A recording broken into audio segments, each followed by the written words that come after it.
In this lesson, I'm going to be going over my camera recommendations. Now, before I get started, there's a couple things to keep in mind.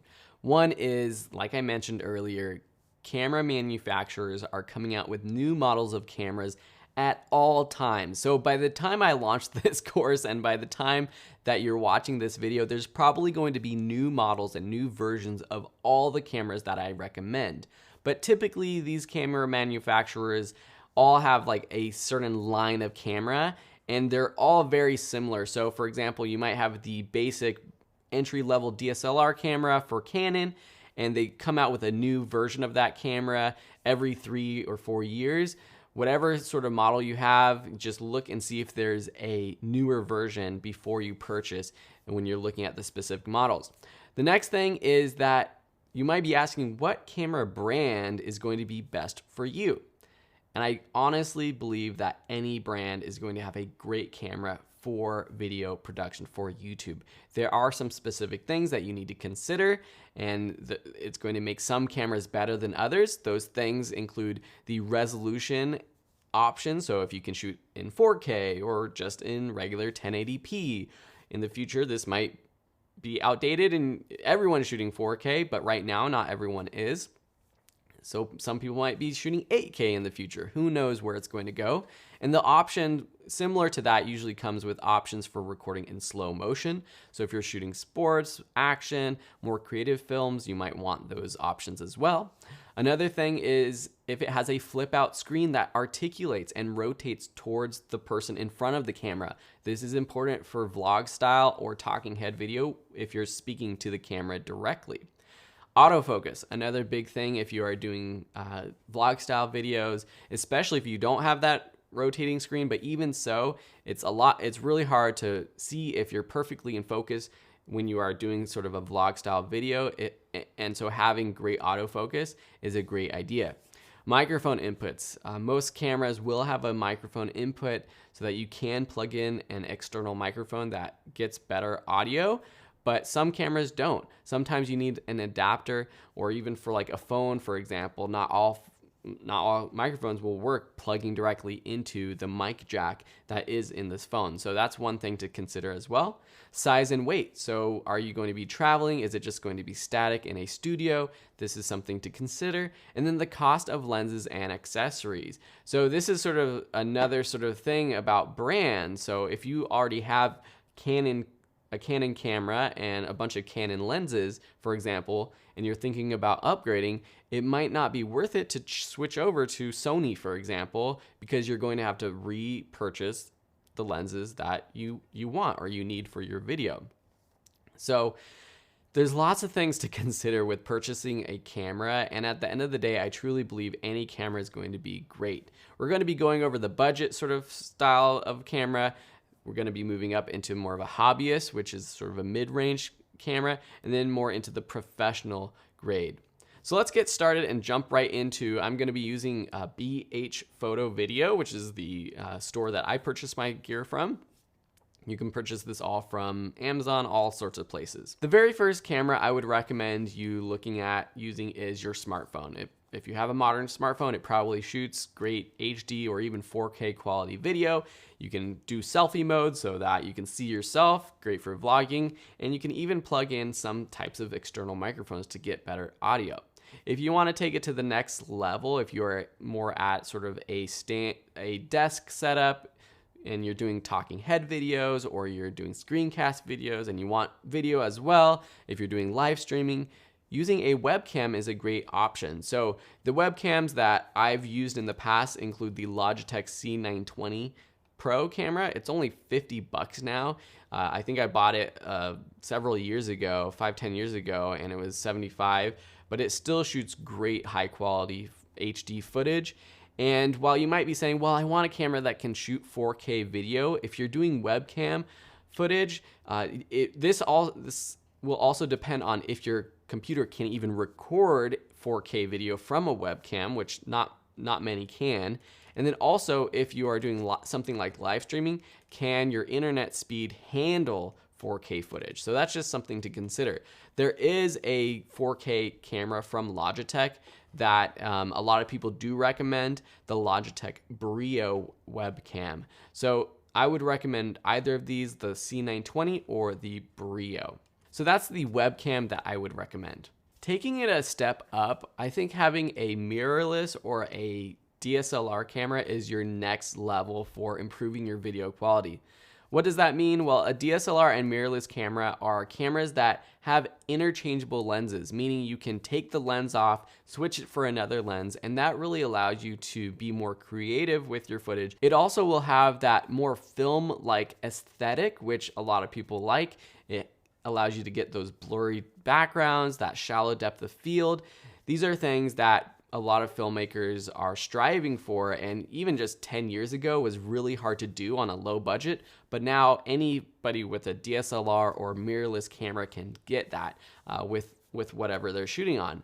So the entry-level Canon Rebel series is what I would recommend if you are just getting started out. The T7i is the sort of the lowest or the latest model of this Rebel series. Right now it's $800, so anything $800 or less I would consider sort of entry-level DSLR. Now, Nikon, Sony, Panasonic, they're all going to have similar cameras in this budget, and they're all going to do very similar things. I'm gonna say this one last time so I don't start to annoy you, but brand doesn't matter. So you might be saying, well, Phil's recommending the Canon Rebel T7i. Any of the brands that have any sort of entry-level DSLR camera is going to be great for you getting started out. And a lot of these cameras don't have a lot of extra bonus features, so really the decision is up to you and finding a good deal. If you want to take it sort of to the next level, the next level for Canons currently is the Canon 80D. So this series went from the 60D, the 70D, 80D. In the next year or so, I think a 90D is coming out. This camera has a little bit better autofocus, but really the quality of the video is going to be very similar to that of the Rebel series.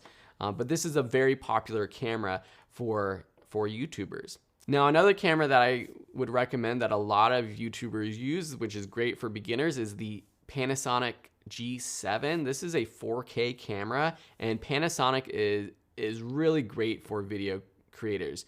So while I say brand doesn't matter, Panasonic has done a great job putting in a lot of features that video creators want in their cameras, and the G7 is a great starter camera for you. Moving up sort of to another tier, Sony has released a relatively recent mirrorless camera, the Sony a7 III. So as you can see, the budget kind of jumped from like $1,000 to over $2,000 for a camera. There's still cameras in between that are going to be great, but this is sort of one of the most popular cameras at this time for video creators that want a full frame camera.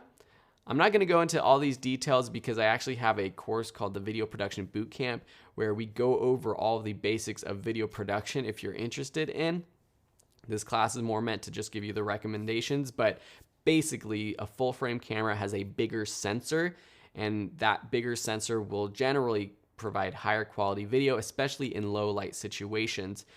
So with the, for example, the Canon Rebel camera or the 80D, this is a cropped sensor, meaning it's smaller, and so the quality is not going to be as high as something like the a7 III, which has a full frame sensor. This is a new camera. Autofocus is generally pretty good. Across the board, most people will say Canon cameras have better autofocus. There's some people that complain about Sony skin tones, but they're getting better. But like I said before, any of these cameras is going to be great. So this is kind of a next step up. If you want to even jump up a little bit further for Sony, the a7R III is another extra $1,000 or so, but it's going to have more features. The sensor is going to be a little bit better. You're going to get some more features in video as well. Bumping it up, we have the Canon 1DX. So this is, at this time, their sort of highest end DSLR camera. You can see though it's starting to get a lot bigger compared to these other cameras. Now it's hard to tell on the computer, but this camera is pretty big, but some of my favorite YouTubers actually use this camera to do vlogging, which is pretty large and it's pretty expensive. If you want to take it to the next level, you kind of jump from what I've been showing you, the mirrorless DSLR style body cameras, to a more professional cinema camera. One example is the Canon C100 Mark II. This is the camera that I'm actually using right now. This is a bigger camera. It's a little bit more expensive than a basic DSLR, but you can see that it's actually cheaper than something like the Canon 1DX. This camera doesn't shoot 4K. There is a C200 version, and there's even a C300, C500 version of this camera that are more expensive and have more options. But the C100 version that I'm using right now is great because it has the great Canon autofocus. It has all the inputs that you would want as a filmmaker. So this is probably more for sort of an advanced video creator if you're doing more documentary or narrative style work. It's not for vlogging. It's great for talking head video where I'm set up in a studio and I just want a camera that's set up all the time ready for me to start recording. But this is sort of that next level up. And there are cameras like this from Sony. There are Panasonic cameras like this. And they're more that professional cinema style camera. So if you're curious about like what other camera models there are similar to the ones that I've mentioned, just search for best Nikon camera for YouTubers, best mirrorless camera for YouTuber, and you'll find a lot of recommendations online. And if you have specific questions, please feel free to ask. But I am going to just tell you what I've experienced myself, and I haven't used every single camera. But hopefully this kind of gets you started with understanding what things you have to think about with cameras, what features you like, and what features you need, and then really what your budget is. You could spend thousands and thousands of dollars on equipment, but at some point, spending more money isn't going to increase the quality of the video camera itself, and it's definitely not going to increase the quality of your YouTube video. Like I say, you can create a great YouTube video with what's in your pocket, your smartphone. So again, stop the analysis paralysis. Just if you are in the search for a new camera, purchase something, test it out. You can even rent it. A lot of camera shops have rentals. There's websites like borrowlenses.com that allow you to rent cameras, and you can test it out for a week or two and see if you like it. Watch YouTube videos to see what other people are using and recommending, but at the end of the day, if you don't have a camera now and the longer you wait to purchase your camera, it just means that you're wasting time and you're not making videos when you could be making videos if you purchase that camera right now. All right, thank you for watching this video, and we'll see you in the next one.